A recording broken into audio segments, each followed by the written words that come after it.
counterbalance. I'm not a natural activist. I don't go to protests or join advocacy groups.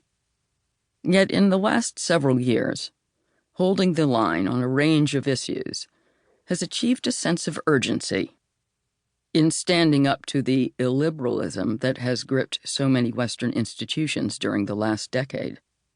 I have plenty of stalwart company in the nonfiction realm, but fellow fiction writers who've stuck their necks out to defend the freedoms on which our occupation depends have been disappointingly thin on the ground. American by birth, I've lived the majority of my adult life in the United Kingdom, so numerous pieces here were written for British publications.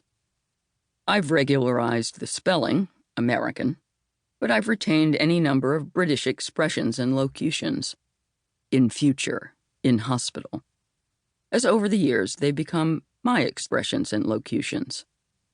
The topics these essays address should be broadly germane to readers in both countries.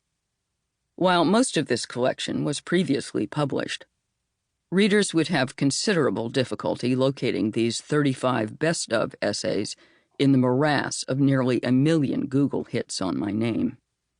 I've clawed through the crammed closet of my hard drive, so you don't have to. Part 1. The Private Sector. Women of Letters talk for Ubud Readers and Writers Festival. Indonesia, 2013.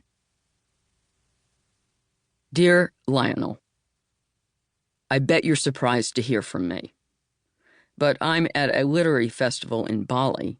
Yes, Bali. And I've been asked to address the time it didn't work out. In your case, it didn't work out for 12 solid years. It, of course, being your career. You're sure to find it astonishing that I look back on the murky period in which you're still mired with nostalgia. After all, you're often depressed. You've written book after book and no one cares. Barely a soul has ever heard of you. In the rare instances that you attend social occasions, then claim you're a novelist, you often invite the withering inquiry, "Oh, have you published anything?" It's humiliating. But you suck at socializing, so you're better off staying home. Granted, it's naive to encourage anyone to ignore what other people think. Everyone cares what people think. But from childhood, you've cared a smidgen less about others' opinions of you than your peers do, and comparative obliviousness lends you an advantage. Indeed, a word of warning. In future, you will be awash in other people's opinions of you, not all of them kind.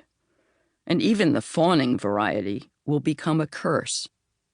For now, glory in your anonymity. Being a nobody is fabulous. Other people stay out of your business. They leave you alone. We now own a small house in London. By contrast, for most of our personal dark ages, you've been ensconced in the attic of a grand but disheveled Victorian manor in Northern Ireland. The Belfast flat is funky, furnished with motley cast-offs from Oxfam, with slanted ceilings and lousy little gas room heaters that give off a funny smell. But though you're only renting, you have a more profound sense of ownership of 19 Notting Hill than we now have of the London semi-detached to which we hold the deed. Your garret on Notting Hill is a weird nest in a weird city, but you have fully possessed both house and town. You give loud dinner parties for good friends, served on chipped charity shop Victorian crockery.